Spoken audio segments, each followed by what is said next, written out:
जो मनमोहन जैसे कठपुतली व्यक्ति को प्रधानमंत्री बना करके पूरे देश को लूट की रही, अनेकों प्रदेशों में यही है। क्या बिहार की बात ले लें कि राबड़ी देवी जैसे लोगों को मुख्यमंत्री बना करके लालू यादव की राजनीति चलती रही, जेल में रह करके भी आपराधिक कर्म करके भी, तब तक ही चलता रहा। आप कहां से आजाद हो? जो आवाज नहीं उठाता, मेरा मानना हुआ आजाद कहलाने का अधिकारी है ही नहीं। वो अपने स्वतंत्रता संग्राम सेनानियों का सम्मान करता है ही नहीं। एक बार सोचो उनके क्या भाव रहे होंगे, उनकी क्या भावना रही होगी। केवल 15 अगस्त 26 जनवरी को उनको याद कर लेना ही पर्याप्त नहीं होता। उनके भावों को एक बार धारण किया करो। ऐसी कोई 15 अगस्त 26 जनवरी नहीं जाती जिस दिन मेरे आंखों से आपको न निकलते हो, मेरा हृदय न रोता हो। और जब भी स्मरण करता हूं कि शायद अब भी हम उन्हें वह सम्मान नहीं दे पा रहे जिस सम्मान को हकदार है। अपने कर्तव्य पर चलो। साधना का तात्पर्य अगर शक्ति साधक, पूजा पाठ करने वाले, धर्माचरण पर चलने वाले लोग सत्य की आवाज नहीं बनेगी तो कौन बनेगा? फिर किसे आप अपेक्षा करते हो? कहां से लोग पैदा होकर के आ जाएंगे? जब आप सत्य पथ पर चलने वाले लोग, क्या यही है पूजा पाठ करना? बस राम राम जपते रहो, सीताराम कहते रहो, जय माता जी कहते रहो, इसी से कल्याण हो जाएगा? आप लोग आपस में बहुत लड़ने लग जाते हो। बाकी चीजें नहीं करना, धर्म के विरुद्ध याद रहे ना याद रहे, ये जरूर याद रहे। गुरु जी ने कहा है तो आपस में लड़ाई झगड़ा करने लगोगे। अरे सब जाति धर्म संप्रदाय के लोग संगठित हो जाओ, एक हो जाओ, एक हो, उस जगत जननी के अंश हो। लड़ना है तो अधर्मियों अन्यायों के विरुद्ध लड़ो जो तुम्हारा सर्वस्व लूट रहे हैं, मान सम्मान लूट रहे हैं, तुम्हारी बहन बेटियों की इज्जत लूट रहे हैं। केवल उनको दोष मत दो जो सामूहिक बलात्कार करते हैं। सामूहिक बलात्कार करने वाले तो दोषी हैं ही, मगर उनसे बड़े दोषी वह है जो ऐसी प्रजाति तैयार करते हैं। उनके माता पिता की बात नहीं कहता। ऐसे बलात्कारियों के माता पिता हो सकता है बहुत अच्छे कुछ हो, मगर असली द्रोही वो है, असली बलात्कारी वो है जो शराब के ठेके खुलवाते हैं, लाइसेंस देते हैं।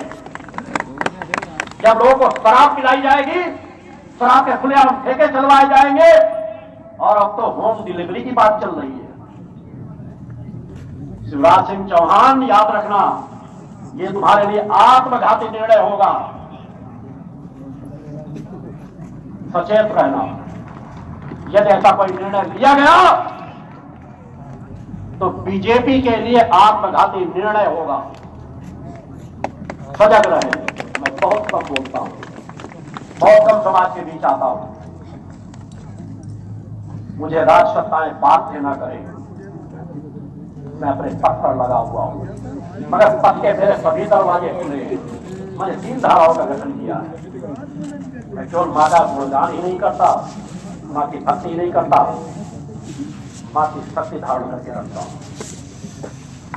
और मैं जानता हूं, जब मैं अपने शिष्यों को शिक्षा देता हूं कि सत्य स्वयं नहीं जीता, सत्य को जिताना पड़ता है। तो सत्य को जिताने के लिए अखंड पुरुषार्थ करना पड़ता है, प्रचंड तपस्या करनी पड़ती है, अखंड पुरुषार्थ के पथ पर चलना पड़ता है। और अखंड तपस्या, प्रचंड पुरुषार्थ अगर आप सब लोगों के साथ जुड़ जाए तो पूरे समाज की दिशा धारा बदल सकते हैं। भगवान की जय। अतः हर गलती के का विरोध करो। तुम्हारा सगा पिता इन पार्टियों से क्यों न जुड़ा हो, तुम्हारा सगा पति उन पार्टियों से क्यों न जुड़ा हो, उन्हें कहो मुखर होकर के आवाज उठाएं। आज अपराध इसलिए बढ़ रहे हैं तो उन्हें खुलेआम शराब पिलाई जा रही है, नशे की दुकानें खुली हुई हैं, हर मेडिकल स्टोरों में नशे की दवाइयां बिक रही हैं। मेडिकल स्टोरों को भी कहता हूं सुधर जाओ। अंततः यह कमाई तुम्हारे परिवार को नष्ट कर देगी, बर्बाद कर देगी। और राजसत्ताएं इस घर में न रहें कि हम नशे के ठेके चला करके हम सत्ताओं पर बने रहेंगे। तुम्हारा यह नीति अन्याय अधर्म तुम्हारे खानदानों को भी नष्ट कर देगा। तुम मानवता को नष्ट कर रहे हो। आजाद देश के लोगों को शराब के ठेके खुलवा खुला करके शराबी बना रहे हो। कोई सत्ताएं हो, हर सत्ताओं का पुरजोर विरोध करो। जो शराब के ठेके चलवाते हैं उन्हें राष्ट्रद्रोही करके संबोधन करो। अपने घरों पर वह स्लोगन लिखवाओ कि जो राज सत्ताएं शराब के ठेके चलवाती है वह राष्ट्रभक्त नहीं राष्ट्रद्रोही है, भले चाहे राष्ट्रभक्त के नारे लगवाते हो। अपने लोगों को शराबी बनाओ। वही शराबी आप जितने भी अत्याचार होते हैं, जितनी दुर्घटनाएं होती हैं, 90% तक उनके पीछे केवल नशा ही कारण है। कब तक सब कुछ सहते रहोगे? कहीं ना कहीं तो तुम्हें आवाज उठानी पड़ेगी, मगर उसके लिए दोनों पद पर सजग होकर के हमारी साधना में अंश मात्र भी गुंजाइश कहो। उस परम सत्ता की भक्ति में अंश मात्र भी गुंजाइश कहो। हमारे पुरुषार्थ में अंश मात्र भी गुंजाइश कहो।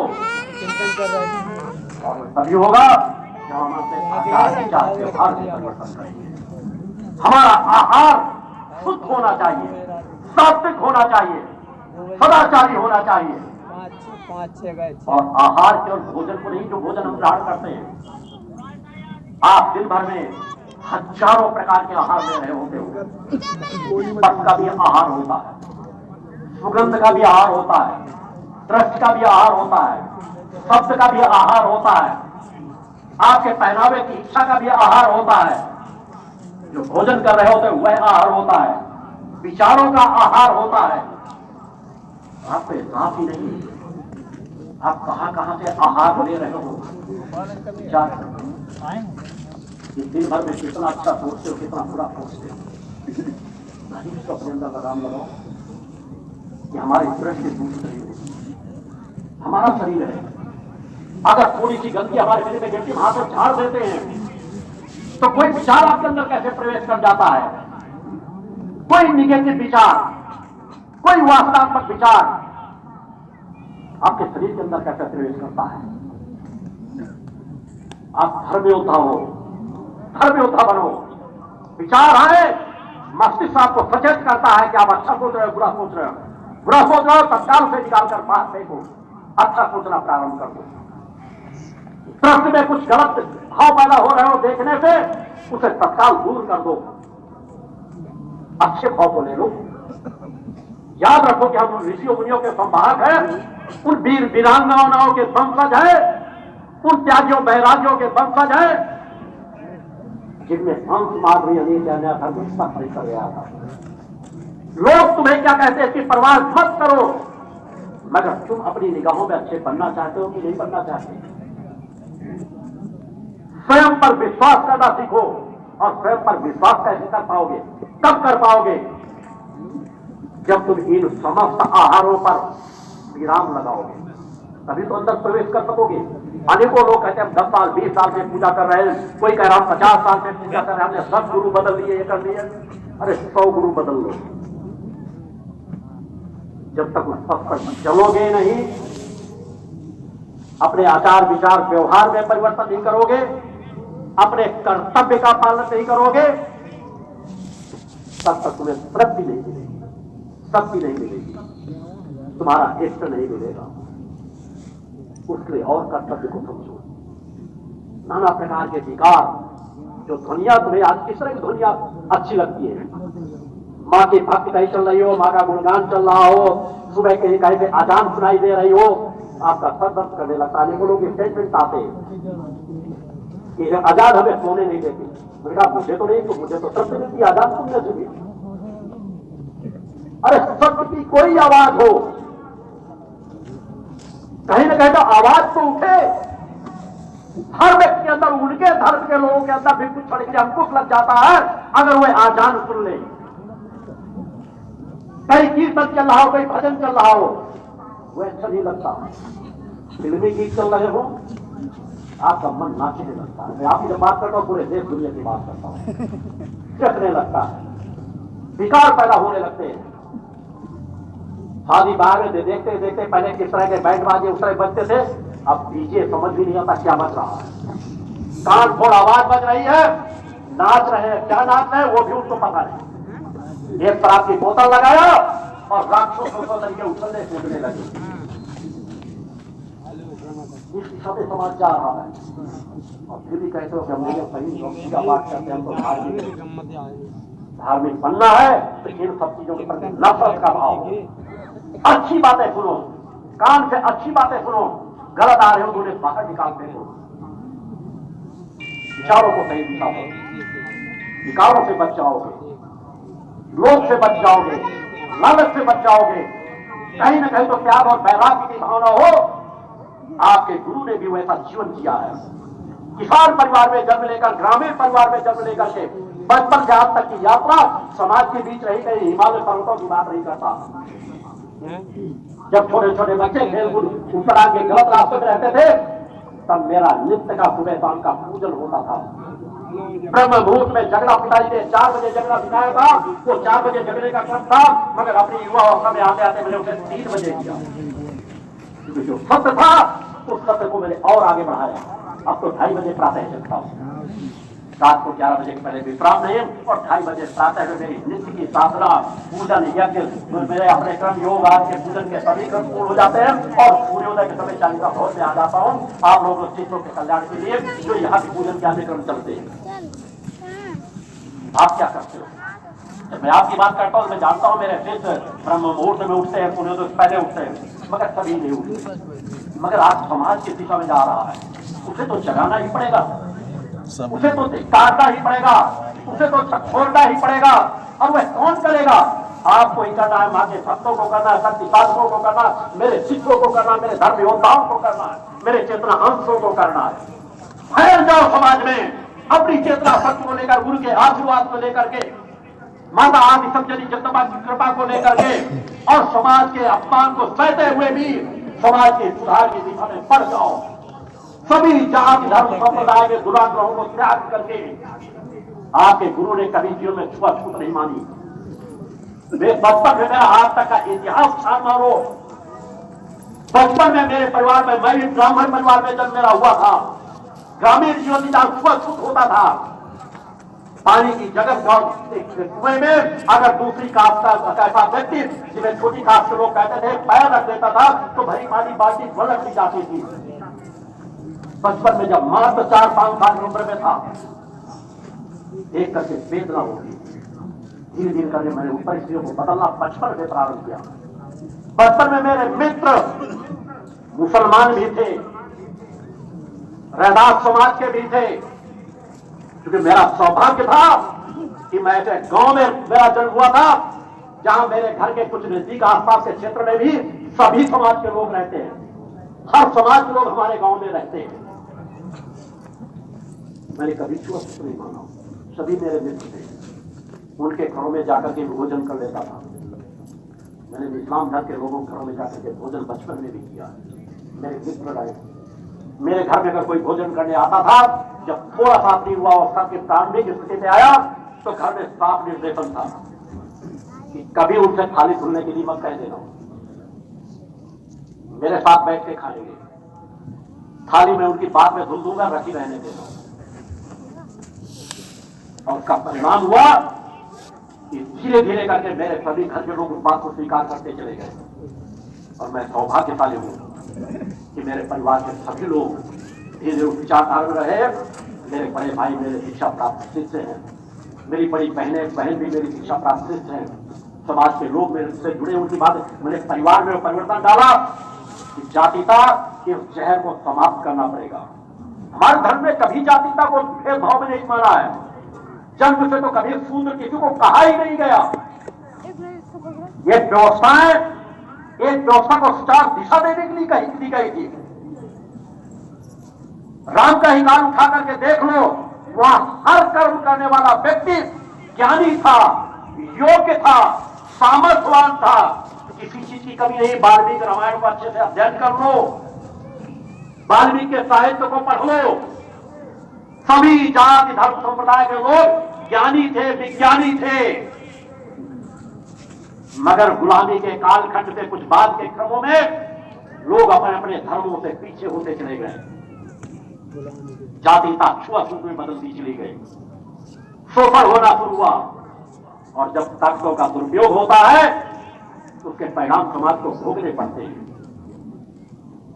देश गुलाम हुआ, राजसत्ताएं समाप्त होती चली गई, और आज जो देश अपने को जो अर्ध गुलाम आज भी है आजाद कहता है, उस आजाद देश में कोई कर सके न कर सके, मगर मैं भक्ति मानव कल्याण संगठन के अपने शिष्यों से कहता हूं कि तुम अगर मेरे शिष्य हो, अगर सच्चे शिष्य बनना चाहते हो, तुम सच्चे मां के भक्त बनना चाहते हो, तो तुम्हारे परिवार के लोग तुम्हारा साथ छोड़ दे तो छोड़ देने दो,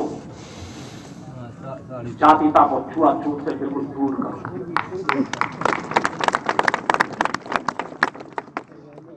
इस जहर को समाप्त करो। एक न एक दिन तो इस जहर को किसी न किसी को पीना ही पड़ेगा, आवाज उठाना ही पड़ेगा। सभी मिल करके अपनी शक्तियों को जागृत करो, सत्य धर्म के पथ पर चलो। मैं उन समाज के लोगों से भी कहना चाहता हूं कि आक्रामकता से कोई जवाब नहीं होता। हाँ, मैं हर मन से कहता हूं कि बहुत कुछ ज्यादा शोषण उन जातियों का हुआ है जो बीच के भटके हुए अंतराल में हुआ है, मगर इसका तात्पर्य हम अपने धर्म को छोड़ दें। अरे उसी धर्म ने तो आपको ताकत दी है। उन ऋषियों मुनियों ने कभी आप में भेद नहीं किया, उन देवी देवताओं ने कभी आप में भेद नहीं किया। हो सकता है किसी मंदिर में आपको प्रवेश न दिया गया हो, मगर उन देवी देवताओं ने मंदिर के पुजारियों को आशीर्वाद नहीं दिया जो मंदिर की चौखट पर फर्श खाने वाले को आशीर्वाद दिया। और गवान की है। मगर जब हमारे पास सामर्थ आ जाए तो हमें जहर को पीना चाहिए, न जहर फैलाना चाहिए। और हम मिलकर के हम सब उसी जगत जननी की हम करें, एक रूपता से कार्य करें। कोई ऊंच नहीं है, कोई छुआछूत नहीं, कोई बड़ा नहीं है। बड़े बनना तो अपने कर्मों से बनो, अपने पुरुषार्थ को जगाओ, अपने कर्तव्य को जगाओ। केवल पूजा पाठ करना आपके लिए श्रेष्ठ नहीं है, वह आपका एक पक्ष है।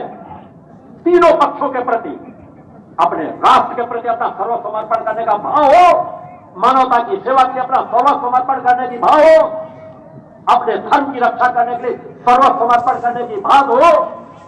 मगर जब अपने धर्म की बात आती है, इसका तात्पर्य नहीं कि मेरा धर्म अच्छा दूसरे का धर्म बुरा है। धर्म कोई बुरी नहीं। जिस तरह हमें अपने धर्म की रक्षा करना, उसी तरह दूसरों के धर्म की रक्षा करना है। दूसरे के धर्म की रक्षा करके हम समाज में शांति ला सकते हैं, क्योंकि जो अपने धर्म से जुड़ा रहेगा वो गलत करेगा ही नहीं।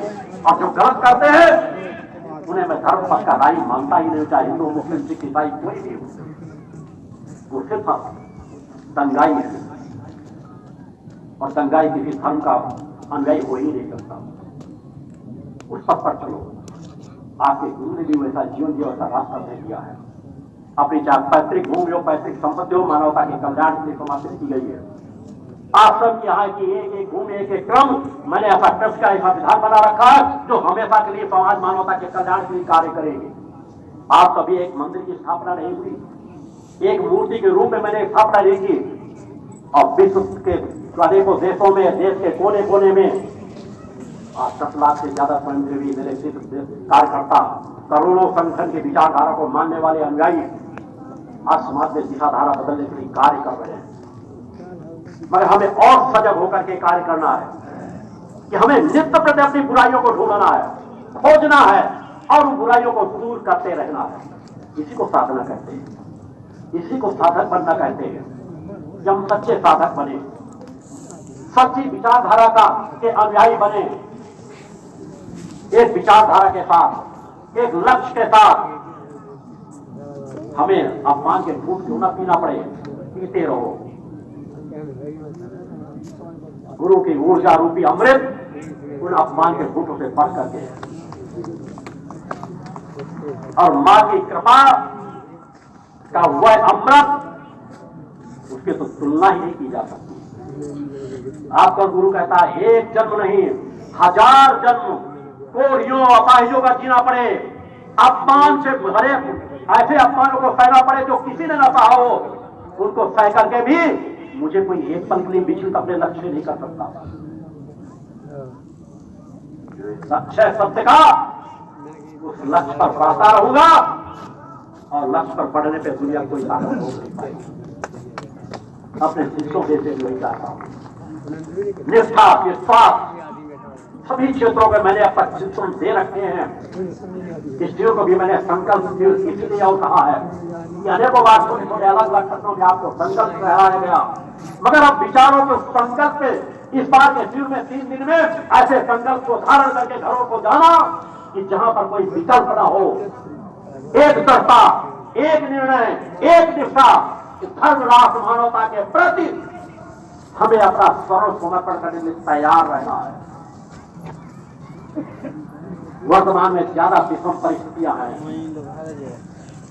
समाज में, देशद्रोही हर देशों में मौजूद हैं, हर देशों में। मैं केवल भारत की बात नहीं कर रहा हूं, जो मानवता के दुश्मन है भारतवर्ष में भी है। सजग होगा, हर पल हमें उस पगड़े को अगर छोटा करना है, कमजोर करना है, तो अपनी शक्ति को बढ़ाना पड़ेगा, अपनी ताकत को बढ़ाना पड़ेगा।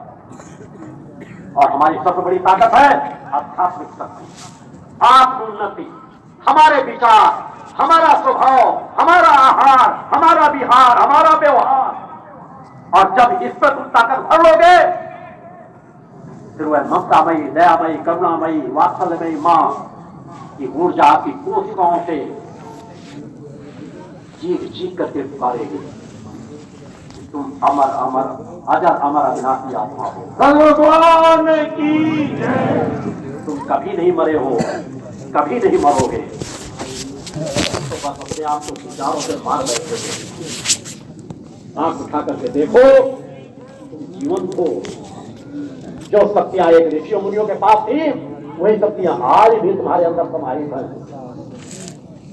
बस निगाह उठर कर लो, जिससे 1000 वर्ष की कालकोठरी में यदि अंधकार अपना साम्राज्य बैठाए बैठा हो, एक सुराख को जाके जाते ही उस अंधकार का अस्तित्व समाप्त हो जाता है। वो कभी नहीं कहता कि मैंने 1000 साल से घर कर रखा था यहाँ तो मेरा साम्राज्य था। कि अंधकार का तो अस्तित्व कुछ होता ही नहीं। जहां प्रकाश, जहां अंधकार है ही नहीं, तो तुम्हें बस प्रकाश की शरण में आ जाना है।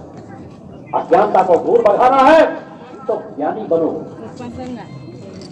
इसलिए मैंने कहा है, भक्ति, ज्ञान और आत्मशक्ति की ताकत को पहचानो। बाबा आज तक जितना बात अपने गुरु से नाना प्रकार चीजें मांगने की अपेक्षा उन 3 मूलभूत बातों को मांगो। जो 3 बातें तुम्हारे जीवन में समाहित हो गई, इस भक्ति, ज्ञान और आत्मशक्ति यदि आ गई, तो फिर कुछ भी मांगना बेच नहीं सकता। पूर्ण हो, पूर्ण बनो, अमर हो, अमर बनो, आत्मा का जीवन जियो, निर्भीकता निडरता का जीवन जियो। तुम्हारे द्वारा कुछ गलत ना हो, इसके प्रति सजग रहो, नित्य प्रति निष्ठा विश्वास से जगत की आराधना करो और अपने स्वभाव में परिवर्तन लाओ। काम के चक्कर से रहे हो, आलस से, निराशा से ऊपर उठ करके आशा और विश्वास करते आलस से, निराशा का त्याग कर दो, आशा विश्वास से भरा हुआ जीवन जी करके देखो, तुम्हें सफलता मिलेगी, तृप्ति मिलेगी, शांति मिलेगी। नमक रोटी खा करके भी उतनी तृप्ति मिलेगी जितनी तृप्ति 56 भोग का पकवान खाने के द्वारे व्यक्त होगा। हमारे पूर्वज क्या करते थे? नमक रोटी खाते थे, चटनी रोटी खाते थे, ताकत में